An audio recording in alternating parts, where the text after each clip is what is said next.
My name is Mike O'Hara, and one night in our old bar, my 45-year-old son slammed his beer so hard the foam splattered across the counter. He shouted in front of everyone, "Dad, 30 years as a laborer, you left me nothing but humiliation." The jukebox stuttered quiet and folks turned their heads. I stood up, said nothing, and walked out. A week later, he called me begging for a loan. I told him strange. I thought I had nothing. That's where this story begins. And it's the night I realized silence sometimes cuts deeper than shouting. I was born in Springfield, Ohio in 1945, and I've spent nearly every one of my 80 years in the same county. Folks around here measure time by seasons and factory shifts, not by big headlines. I hired on at Madison Forge and Press in Moraine when I was 19. By 22, I had grease under my fingernails that never washed off, a wife named Ellen, and a rented house off Bechtel Avenue. By 30, I had a union card in my wallet, a mortgage, and a son Jack. My whole life smelled of oil steel and the faint sweetness of coolant. Some men chase promotions. I just wanted to make my shift, bring home a paycheck, and keep the lights on. That bar, the Rusty Nail on Linden Avenue, has been my spot for decades. The cracked vinyl stools, the neon Budweiser clock stuck at 9:45, the way Nora, the bartender, always kept my Rolling Rock Frosty that's home in a way that four walls never were. It's where union boys hashed out grievances, where men blew off steam after a double shift, and where I found company when Ellen passed 10 years back. It isn't fancy, but it's ours. Jack grew up seeing that life. He hated the smell of the uniform, the constant tiredness in my shoulders. I taught him how to patch a tire, lay concrete, and swing a hammer straight. I thought those skills were gifts tools no one could take from him. He thought they were shackles. He wanted clean hands, big checks, and a nameplate on an office door. When he finally landed a license in real estate, he swore he'd never be stuck in coveralls like me. That night in the bar, he came in wound tight. He'd been nursing cheap whiskey before the beer, I could tell. He leaned back, his voice too loud, and let decades spill out. "You never gave me vision, Dad. You never showed me pride. You wasted your life turning bolts, and you gave me nothing." Each word cut like cold metal. I looked around. The two old-timers from Local 412 stared at their pints, trying not to listen. Nora froze mid-wipe of a glass. Jack's face was red, his spit catching in the bar light. I wanted to shout back, tell him about the nights I skipped dinner, to pay his Little League fees, the overtime I pulled so he could have braces, the car I kept running with baling wire so he could drive to college. But all that would have sounded like excuses. So I just stood, nodded once, and left my beer half full. My boots echoed on the tile as I walked out into the night. That silence weighed more than any comeback could. The week after the phone rang, Jack's voice was smaller but not humble. He circled the ask, called it an investment. He needed 10 grand to cover a bridge on a property deal. I knew the tone. Desperation dressed as opportunity. My gut told me the truth. He was broke, probably up to his neck with payday loans or credit cards. I listened, then said it plain strange. I thought I had nothing. He went quiet on the line, and for the first time in years, I felt the shift of weight from my shoulders to his. After I hung up, I sat in my garage with the rain drumming on the tin roof. The place smelled of oil and old lumber cluttered with tools, pension check stubs, and Ellen's faded gardening gloves still on the shelf. I thought about Jack as a boy peddling that secondhand Schwinn I found at a yard sale, how his face glowed even though it wasn't new. I remembered his first outburst as a teenager, telling me he'd never end up like me, covered in grease. Now here he was, 45 years old, broke and still blaming my calloused hands for his empty pockets.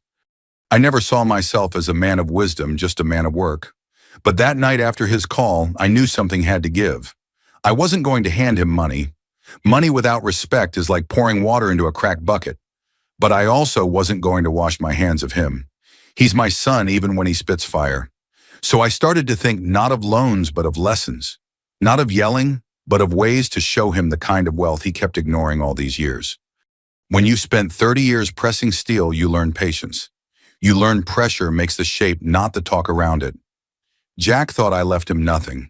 Maybe what I left him wasn't shiny. Maybe it was invisible to him. But it was there, the union brothers who'd still shake his hand because of me. The neighbors who still trusted the O'Hara name, the quiet dignity of never missing a shift. Those things don't cash easy, but they carry weight in a town like ours. As I finished my coffee that night, I knew the next chapter wasn't about me defending my past. It was about showing him in front of others what nothing had actually built. And when that day came, he wouldn't be able to shout it down. I didn't sleep much after that call. The rain had stopped by dawn, but the gutters outside still dripped steady, like a clock reminding me time doesn't care for arguments between fathers and sons. I brewed a pot of Maxwell House in the old percolator. Ellen used to love the one with a crack in the handle I've kept glued together for years. Sitting in that kitchen, the air thick with the smell of cheap coffee, and last night's regret, I thought about what Jack said at the bar. Humiliation. That word kept echoing. To him, working 30 years at Madison Forge was nothing but shame. To me, it was survival pride in small doses, and the only way I knew to keep food on the table. Maybe I never explained it right. Maybe he never wanted to hear. I stepped into the garage after breakfast. The place is half workshop, half museum of a life spent fixing what others throw away.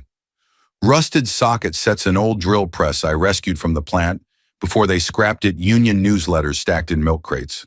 In the corner, my metal lunch pail sat dented but solid, a quiet reminder of decades when my hands were my currency. I ran my thumb over the UAW Local 412 sticker, peeling at the edge. That sticker got me health insurance when Ellen had her gallbladder out. It got me time and a half that covered Jack's braces. But none of that sticks in his memory. He only remembers the grease under my nails when I shook his teacher's hands. Digging through a box, I found a clipping from the Springfield News-Sun dated 1993. Headline: Worker Saves Fellow Employee in Press Accident. There was my name in black and white. That day I hit the emergency stop and pulled a kid's arm free before the die crushed him. That kid's grown now. He's the owner of the Rusty Nail, the same bar where Jack called me a disgrace. Life's funny like that. You give a second to act, and 30 years later it circles back.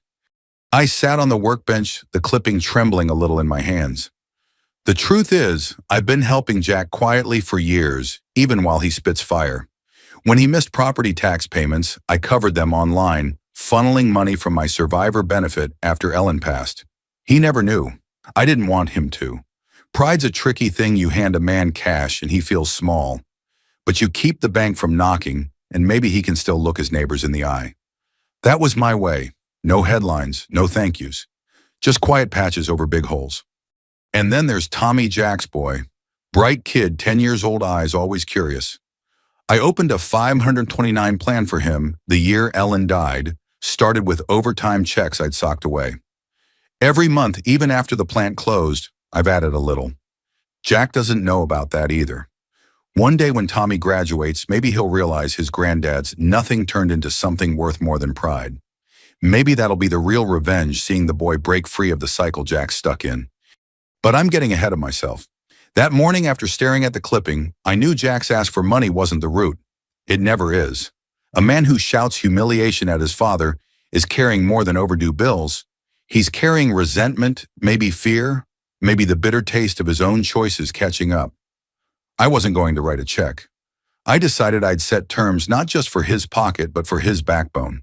He needed work that meant something, not another flimsy deal with borrowed cash. He needed to see where respect is built in small deeds that hold up a community, not in shouting across a bar. I thought about St. Bridget's Pantry, how their freezer had gone out last month. They were storing donated meat in coolers packed with ice. I had offered to look at it when the rain let up. That would be my lever. If Jack wanted my help, he'd have to roll up his sleeves where it mattered. He hated coveralls, but he needed to sweat for something bigger than himself. That was step one. Step two, sit through a budget class at the credit union. Step three, lay off the bottle long enough to see his own reflection without fog. Not punishment, just terms like any contract worth signing. When you've been in a union, you learn contracts. You learn the give and take. I wasn't giving handouts anymore. I was drawing a line. If Jack wanted money, he'd have to meet me at respect. The next evening, I found him in his apartment off East Main. The place looked tired. Fast food bags piled on the counter, overdue notices, scattered like confetti blinds half broken. He wore the same wrinkled button-down he'd had on at the bar. His eyes darted defensive. "Dad, it's just a loan. A bridge." "I've got a deal lined up," he said. I picked up a paper from the table, a payday loan contract with a 400% APR. A bridge, more like a plank over quicksand. Jack, I said, steady, I'm not financing your pride. You want my help, here are the terms. I laid them out one by one. He cut me off halfway, voice sharp. You think you're my boss? You think I need a lecture from a man who never left the line? His anger filled the room, bouncing off the bare walls. I let him vent, then slid a card across the table. On it was Nora's number, the bartender from the Nail, and a date union night fundraiser. Come see what nothing buys, I told him. He glared at me, fists tight, then shoved the card back. You're impossible. He stormed into the bedroom, slammed the door. I left without another word. Sometimes silence speaks louder than shouting. As I walked back to my truck, I felt the weight shift again off me onto him. Back in my garage that night, I sat with Ellen's photo. He thinks I left him nothing, I whispered. The rain had stopped, but the air smelled of wet earth. Maybe it's time he sees what nothing looks like when it grows. Jack didn't show up at the pantry that first Saturday, and truth be told, I wasn't surprised. Pride makes a man late to the right places and early to the wrong ones. Still, I drove over to St. Bridget's toolbox, rattling in the passenger seat of my old Ford, and found the freezer humming but weak. The air inside barely cold enough to stiffen the packages of donated chicken. A couple of volunteers in hairnets fussed over melting bags of peas, and Father Don's sleeves rolled up gave me a relieved smile. Mike, thank God, we were about to lose half this week's load. I knelt down listening to the compressor rattle. It was an old unit not unlike the presses I used to keep alive at Madison. Machines talk if you know their language. This one was begging for new coils and a proper seal. As I pulled tools from my box, I felt a pair of small eyes on me. It was Tommy, Jack's boy. His mom must have dropped him off early for catechism. 10 years old, hair sticking out under a Red's cap, clutching a bag of canned goods. Grandpa, he said, can I help? I handed him a screwdriver, the flathead, with tape around the handle. First rule, Tommy never let a good tool sit idle. You keep it working, it keeps you working. His grin lit up the dim basement more than the flickering fluorescent bulbs. By noon, we had the freezer patched with a temporary fix. Father Don clapped my back. You saved us again, Mike. These families count on this pantry. I shrugged it off, but Tommy looked up at me like I'd just scored the winning run. It stung thinking Jack never looked at me that way anymore. The following week, word came through Nora at the Nail Union night was on. Flyers posted raffle baskets stacked near the jukebox. Chili cook-off 50-50 drawing, all proceeds to cover back dues for laid-off brothers and sisters. I'd been the anonymous donor keeping the place afloat since the tornado of 2011, when the roof peeled off like a soup can lid. The owner, Andy, same kid I pulled from the press 30 years back, had begged me to let folks know. I told him no for a decade. This time I said nothing. Silence can hold different meanings, and I was ready for mine to change. On Friday evening, I stopped by the bar to help set up. The smell of fryer oil hung heavy, mingling with fresh sawdust where Andy had patched a hole in the floor. Banners fluttered slightly in the draft from the door. Keep the lights on. Nora was stringing Christmas lights, even though it was April. They hide the cracks in the ceiling, she joked. I carried in crock-pots, raffle prizes, and nodded at the union men shuffling tables into rows. These were my people backs, bent hands, scarred humor, still intact. As I tightened the leg of a wobbly table, Andy crouched beside me. Mike, I want to tell them. Folks deserve to know who kept this place alive. I met his eyes. He had the same scar above his eyebrow from that press accident years ago. Not yet, I said, but soon. Timing matters. The night of the fundraiser arrived and the Rusty Nail glowed like I'd never seen. Parking lot full, country songs spilling onto the sidewalk, kids darting between legs. I walked in with Tommy, his small hand gripping mine. Jack wasn't there, at least not yet. My chest tightened with a mix of dread and hope. Tables groaned with chili cornbread raffle tickets. Retirees in local 412 jackets swapped stories. Judges from the county court shook hands, and even the mayor's aide bought around. I took my spot at the edge, sipping a cola instead of a beer. Then I saw him. Jack slid through the door late, wearing that same wrinkled button-down hair, slicked but tired. His eyes scanned the room, narrowing when he saw me laughing with old co-workers. He looked around, baffled, maybe angry that these people, his neighbors, were clapping my back like I was someone worth noticing. Andy tapped the mic. Feedback squealed, then settled. He told the story of the press accident, how I yanked him out before the die closed. Folks clapped. Jack rolled his eyes, arms crossed. Then Andy's voice caught. There's more, he said. In 2011, after the tornado tore half this place apart, insurance dragged its feet. We were weeks from shutting down. One man kept us afloat. He told me to keep his name quiet. Tonight I can't anymore. He pulled the cloth off a plaque.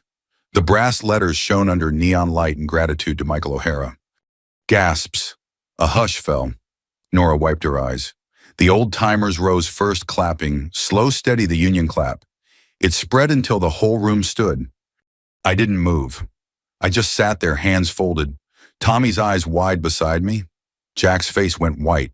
He gripped his beer like it might keep him upright. For the first time in his life, I think he realized his father's nothing had weight. The applause rolled through the rusty nail like a wave, steady and deliberate, the way union men clap when they mean it. I felt it in my chest more than my ears. Nora dabbed her eyes with a bar towel. Andy tried to keep his voice steady, and Tommy grinned up at me like he'd just seen a magician pull a rabbit from a hat. But across the room, Jack stood, frozen beer halfway to his lips, his knuckles white around the glass. He looked like a man who'd just seen his own reflection in a mirror he didn't know existed. When the clapping slowed, Andy leaned back into the mic. Mike O'Hara asked for nothing, but he gave everything. He's the reason these doors are still open, the reason 5 families kept their paychecks when the storm could have shut us down. His voice cracked. I don't care if he chews me out later, folks deserve to know. The crowd cheered again, louder, some stomping boots against the old floorboards. I sat still, not basking, just breathing. It felt odd hearing words like that. I'd never wanted thanks, never wanted a plaque. The work was thanks enough. But watching Jack's face pale and tight, I knew this was the moment I'd been waiting for. Jack set his beer down hard enough that foam spilled over the rim. He pushed through the crowd, stopping in front of me. His jaw worked, but no words came. Finally, he managed, voice low but sharp. Why didn't you ever tell me? The room hushed again. Even the jukebox seemed to pause between songs. I stood slowly, joints stiff but steady. Because help without respect breeds takers, I said, my voice carrying across the bar. I turned to the crowd. Work fed my family. That's enough for me. Then I looked back at Jack. You called me nothing, but nothing kept these lights on. He flinched like I'd slapped him. I didn't want cruelty, I wanted clarity. So I added 6 words, plain and sharp. Work fed you pride, kept you hungry.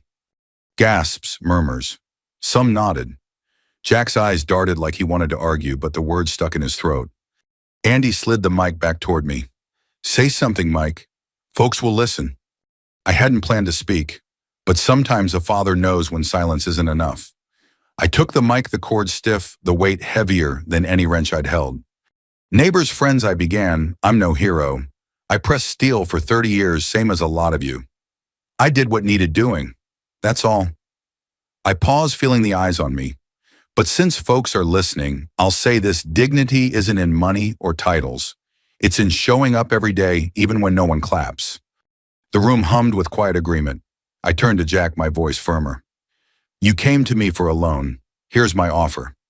No cash, but I'll match every dollar you earn honest for the next 6 months. Every hour you put in at real work, I'll double it straight into your son's future. You put in sweat, I'll put in backing. But you drink it, gamble it, or waste it, deals off. Murmurs rippled through the crowd. Some nodded approval. And one more thing I added. You want my help. You give 80 hours back to this town. Fix the pantry freezer. Paint the VFW hall.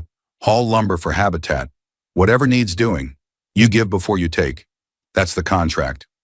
Jack's face flushed red. He opened his mouth, then closed it again. Someone in the back said, fair deal. Another voice, amen to that. The support rolled like a tide. Jack tried to laugh, a bitter sound. You're making a spectacle of me, Dad. I shook my head.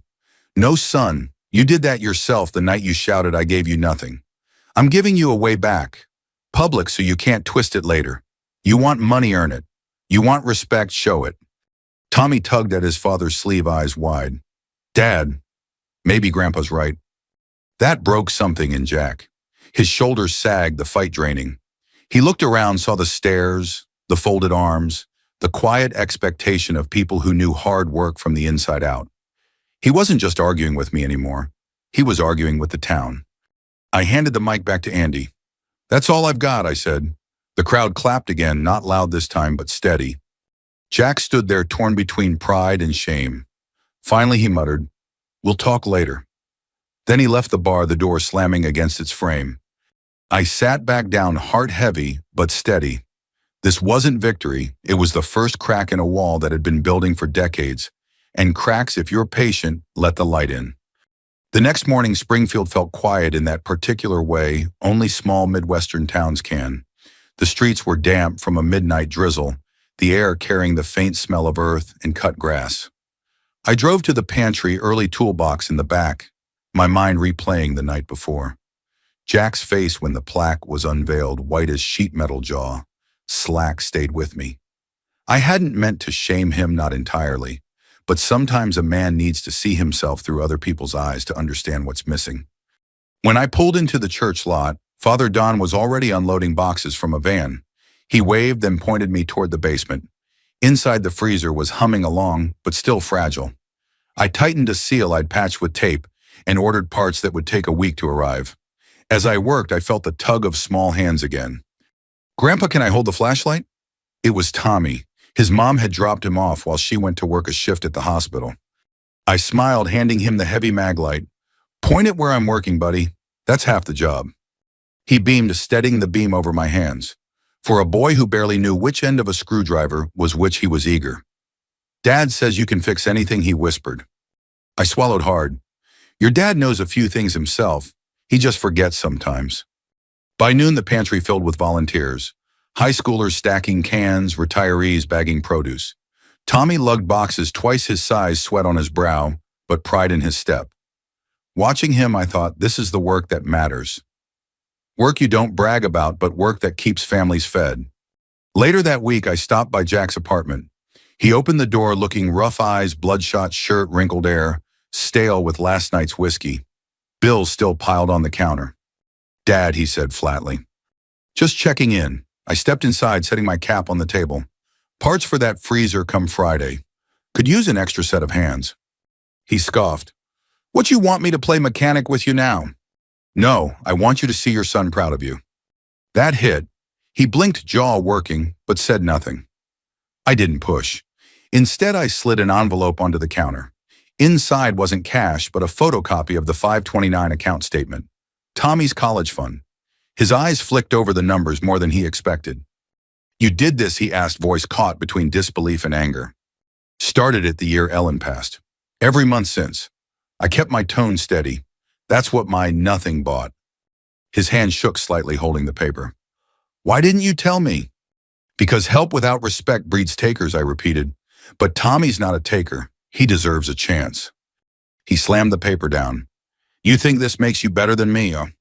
I shook my head. "No, it makes me a father." "Question is, what kind of father do you want to be?" He had no answer. I left without waiting for one. Friday came, and I returned to the pantry with new coils. To my surprise, Jack showed up, Tommy in tow. He didn't say much, just grabbed the wrench from my hand. "Where do you want me?" he asked. We worked side by side, the silence thick but not hostile. Sweat rolled down his temples as he wrestled with bolts, Tommy steadying the light. At one point, Jack muttered, "This feels honest." "Work usually does," I replied. By evening, the freezer hummed stronger than it had in years. Father Don blessed us all with a clap on the shoulder and a casserole dish for supper. Jack didn't smile, but I saw something softer in his eyes. Over the next weeks, Jack started showing up more. At the VFW hall, painting walls, at the Habitat build, hauling lumber, even mowing the lawn for an old neighbor whose knees had given out. Folks noticed. They nodded to him, offered him coffee, treated him less like the hothead from the bar and more like a man putting in the hours. Respect doesn't come fast, but it comes steady if you stick with it. One night we sat on my porch, two folding chairs creaking under our weight. The cicadas buzzed the street quiet. Jack finally spoke. "Dad, I don't know how to undo what I said at the bar." I sipped my coffee, letting the silence stretch. "You don't undo words, son. You outwork them. That's the only way." He nodded, staring at his hands. "Maybe I can try." "Trying's where it starts," I said. I didn't tell him yet, but I planned to match every dollar he earned those 6 months. Not to bail him out, but to build something solid, something he couldn't squander with pride or whiskey. It wasn't about revenge anymore. It was about teaching him the math of respect. And for the first time in a long while, I felt hope flicker like a porch light on a summer night. The summer rolled in heavy and humid, the kind of Ohio heat that makes the air thick enough to chew. My old Ford groaned in the driveway each morning, but it still started on the second turn, same as me. Jack began showing up more regularly, not just at the pantry or the habitat site, but around my place too. At first it was awkward. He'd stand in the garage doorway, arms crossed like a boy waiting to be told what to do. But eventually he picked up a hammer without asking. That small change meant more to me than any apology ever could. One Saturday we were replacing the porch steps for Mrs. Delaney, an 82-year-old widow who lived 3 doors down. She'd been navigating a wobbly plank for years. Jack knelt beside me holding the level while I set the risers. Sweat poured down his face, soaking the collar of his shirt. Tommy handed us nails one by one, proud as a foreman. "You know," Mrs. Delaney said from her rocker, "your daddy fixed my sink back in '84 when I couldn't afford a plumber. Wouldn't take a dime." She chuckled, sipping her iced tea. Looks like the apple didn't fall too far after all. Jack's face reddened, but he didn't snap back. He just kept working. When we finished, Mrs. Delaney hugged us both, her small frame trembling against my chest. Jack stood off to the side, staring at the porch like it was something holy. Later that week, I kept my word. For every dollar Jack earned mowing lawns, hauling scrap, even short shifts at the warehouse, I matched it. Straight into an account earmarked for Tommy's future. I told Jack about it only once. "It doubles when you put sweat into it," I said. He nodded, quiet, no argument. But pride is stubborn, and it doesn't die easy. One evening after a long day at the pantry, Jack cracked open a beer on my porch. I watched the foam hiss over his fingers. "You still think I wasted my life, don't you?" I asked, my voice low. He froze bottle halfway to his lips. For a moment, I thought he'd blow up again. Instead, he sighed. "I don't know what I think anymore. I see people respect you, Dad. I see Tommy look at you like you hung the moon. And me, I just see mistakes." I leaned back in my chair, listening to the cicadas scream from the trees. "Son, mistakes don't define you. What you do after them does." He shook his head. "I don't know if I can make it right." "You can start," I said simply. The turning point came at the VFW fish fry that August. The hall smelled of frying oil and coleslaw, the air buzzing with conversation. Old vets in caps shuffled cards at folding tables. Kids darted between legs with raffle tickets. Jack had been helping set up stacking chairs and carrying trays. Folks noticed. They offered him pats on the back, nothing grand, just quiet acknowledgement. Halfway through the evening, the commander tapped the mic. "Before we serve dessert, we've got a little something to say." He nodded toward me.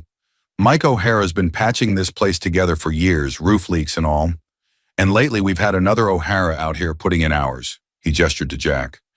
The crowd turned, clapping, some nodding with approval. Jack's eyes widened. He looked like a boy caught sneaking cookies, except this time the jar held respect instead of shame. When the applause died, Jack leaned toward me. His voice cracked low enough only I could hear. "I'm sorry, Dad, for what I said at the bar, for all of it." I didn't make a speech. I just put my hand on his shoulder. "Keep working. Let the apology grow legs." For the first time, he didn't argue. The weeks that followed felt different. Jack began fixing things at his own place, patching drywall, unclogging drains, even painting over the nicotine stains in his kitchen. He stopped asking me for money. He still stumbled, still fought with his pride. But there was movement, a slow grind forward like gears finally catching. One night after we finished resealing the pantry floor, Jack asked Dad, "Why didn't you ever brag about what you did? About saving Andy or keeping the nail open?" I wiped sweat from my brow, sitting on the concrete step. "Because bragging doesn't fix freezers. Work does, and the people who matter notice without the noise." He stared at me thoughtful, like he was finally piecing together a puzzle that had sat unsolved his whole life. By fall, the air turned crisp, leaves crunching underfoot. Jack came by my garage one Sunday morning. He held up his phone, showing me a budget app he'd started using. Trying to keep things straight, he muttered. I smiled, handing him a wrench. "Good, now help me tighten this belt." It wasn't perfect, it wasn't Hollywood, but it was real, and in a life like mine, real is the only currency that matters. By October, the leaves along Linden Avenue had turned every shade of fire, scarlet, amber, burnt orange. The Rusty Nails neon sign flickered against the early dark, and inside the bar the air smelled of chili and old wood. Andy had invited me down for another fundraiser this time, for a laid-off brother battling cancer. I wasn't planning to speak, but I felt something stirring a need to put a period at the end of this long, bitter sentence between me and Jack. Jack came too this time, not as a heckler, but as a worker. He stacked raffle baskets, carried crock pots, even wiped down tables before the crowd arrived. Folks noticed. They didn't shower him with praise, just nodded, clapped his back, and moved on. That's the way respect lands in a small town, quiet, earned 1 hour at a time. Midway through the evening, Andy called me up. The room hushed as I stepped to the mic. My hands shook just a little, not from nerves, but from the weight of the years behind me. I cleared my throat. Most of you know me. Mike O'Hara, press operator for 30 years at Madison Forge, husband to Ellen, father to Jack, granddad to Tommy. I've been called a lot of things, but I never thought I'd be called nothing. A ripple of murmurs, I let it sit.